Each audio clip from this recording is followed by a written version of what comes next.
দেখা যাক কে কি রকম খেলা দেখাতে পারে। হাত লাগানো যাবে না, ফু দিয়ে বেলুন কন্ট্রোল করে এগিয়ে যেতে হবে। বেলুন তোমার ঘর থেকে অন্য ঘরে চলে গেলে তুমি ডিসকোয়ালিফাই হয়ে যাবে। খুব সুন্দর,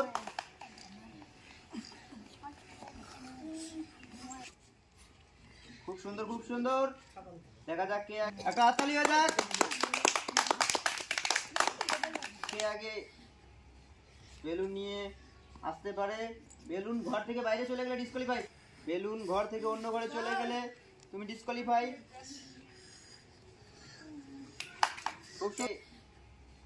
বেলুন নিয়ে আসতে পারে, তুমি ডিসকোয়ালিফাই হয়ে গেছো। এখন আমাদের প্রতিযোগী আছে 4 জন। দেখা যাক 4 জনের মধ্যে কে সর্বপ্রথম পার হতে পারে।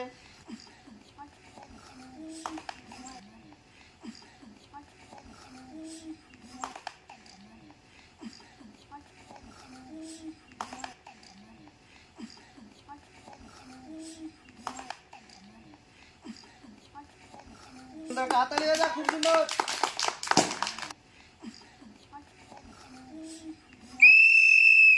খেলা শেষ, আমাদের বিজয়ী হলেন এই যে বিজয়ী, একটা হাততালি হয়ে যাক।